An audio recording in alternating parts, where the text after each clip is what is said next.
ഈശോയിൽ സ്നേഹം നിറഞ്ഞവരെ, തിരുസഭ മാതാവ് നമ്മുടെ വിചിന്തനായിട്ട് തരിക മത്തായി ശ്ലീഹ എഴുതിയ സുവിശേഷം അധ്യായം 8, 5 മുതൽ 13 വരെയുള്ള തിരുവചനങ്ങളാണ്. ഇതിൽ ശതാധിപന്റെ ഭൃത്യനെ സുഖപ്പെടുത്തുന്ന സംഭവം നമ്മൾ വായിച്ചു കേൾക്കുന്നു. നമ്മൾ ഒരുപാട് പ്രാവശ്യം വായിച്ചു കേട്ട വചനഭാഗമാണെങ്കിലും ഇന്ന് നമ്മുടെ വിചിന്തനത്തിനായിട്ട് നമുക്ക് 3 കാര്യങ്ങളാണ് ഈ തിരുസഭ നമ്മളോട് പറയുക.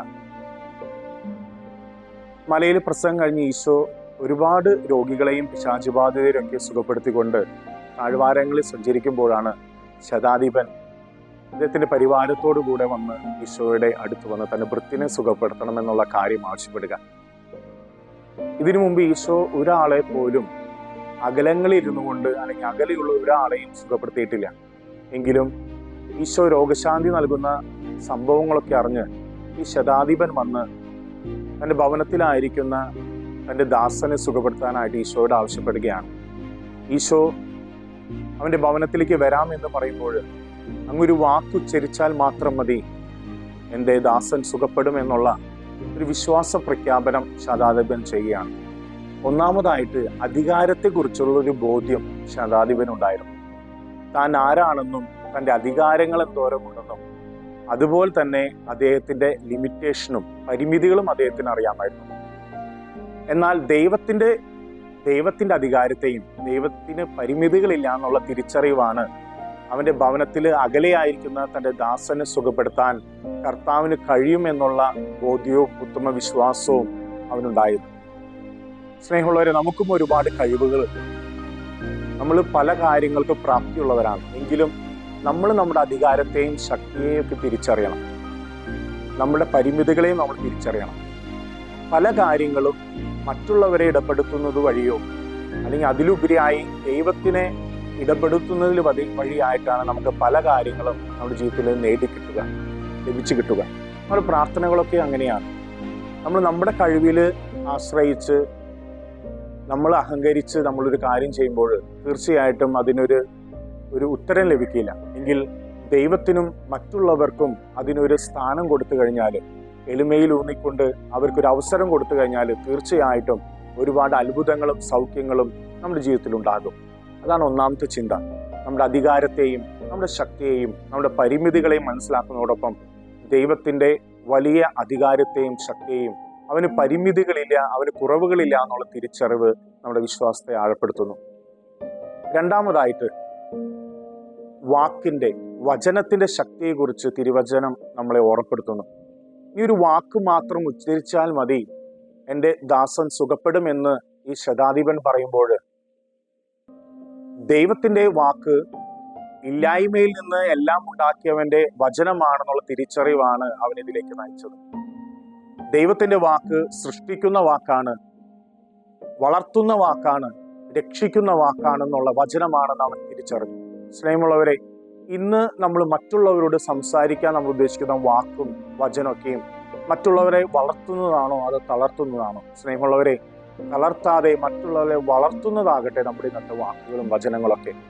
എല്ലാവരെയും സ്നേഹത്തിലും ഞാൻ നിങ്ങളെ സ്നേഹിച്ചതുപോലെ നിങ്ങളും പരസ്പരം സ്നേഹിക്കണമെന്ന ഈശോയുടെ കൽപ്പന പാലിച്ചുകൊണ്ട് മറ്റുള്ളവരെ സ്നേഹത്തിൽ ഊന്നിക്കൊണ്ട് വാക്കുകൾ ഉപയോഗിക്കാനായിട്ട് നമുക്ക് ശ്രദ്ധിക്കാം.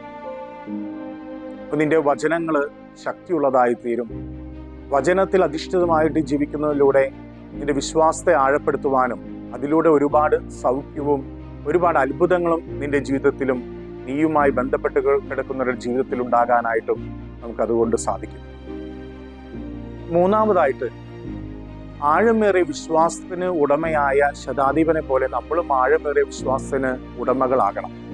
നീ വഴിയായിട്ട് എത്ര പേരെ ദൈവത്തിലേക്ക് നയിക്കാനായിട്ട് നിനക്ക് സാധിച്ചിട്ടുണ്ട്. നീ ആയിരിക്കുന്ന നിന്റെ കുടുംബത്തിലെ കുടുംബാംഗങ്ങളെ, നിന്റെ മക്കളെ, നിന്റെ സഹോദരങ്ങളെ, നിന്റെ അയൽപ്പക്കക്കാരെ, നിന്റെ കൂടെ നിന്റെ ഇടവകയിലും നാട്ടിലുമുള്ളവരൊക്കെയും നിന്റെ കർത്താവിലേക്ക് നയിക്കാനായിട്ട് നിനക്ക് സാധിച്ചിട്ടുണ്ട്. ശതാധിപന്റെ വിശ്വാസം കണ്ട് യേശു പറഞ്ഞ വാക്കുകളാണ്, ഇസ്രായേൽ ഒരുവനിൽ പോലും ഇതുപോലെ ഒരു വിശ്വാസം കണ്ടിട്ടില്ല. അവനൊരു വിജാതീയനായി, എങ്കിലും അന്ന് ഇസ്രായേൽ ഉണ്ടായിരുന്ന ഒരാളിലും സാബത്ത് ആചരിക്കുന്നവരോ കൽപ്പനകളും നിയമങ്ങളും പ്രമാണങ്ങളും പാലിക്കുന്നവരോ ഫരിസേയിലോ സദുക്കായയിലോ ഒരാളിലും ദൈവം ഇതുപോലെ ഒരു വിശ്വാസം കണ്ടിട്ടില്ല. സ്നേഹമുള്ളവരെ, നമുക്ക് ഒരുപാട് വിശ്വാസത്തിൽ ആഴപ്പെടുവാനായിട്ട് ഒരുപാട് സാഹചര്യങ്ങളുണ്ട്. നമ്മുടെ അനുദിന ദിവ്യബലികൾ, കടപ്പെട്ട ദിവസങ്ങളിലെ ഞായറാഴ്ച ആചരണങ്ങളും മറ്റും ശാലോമും ഷെക്കീനായും ഗുഡ്നസ്സും ഒക്കെ നമ്മുടെ ചുറ്റുമുണ്ട്. എങ്കിലും നീ ഒന്ന് വിലയിരുത്തുക, നിന്റെ വിശ്വാസം ഓരോ ദിവസവും വർദ്ധിക്കുകയാണോ അതോ അത് കുറഞ്ഞു പോവുകയാണോ?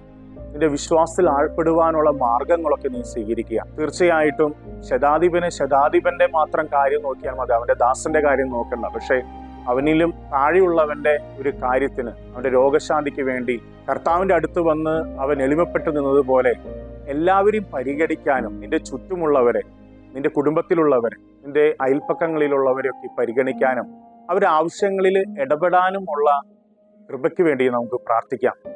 ആ കൃപയാണ് നിന്റെ വലിയ വിശ്വാസത്തിന്റെ ഒരു ആകെത്തുക.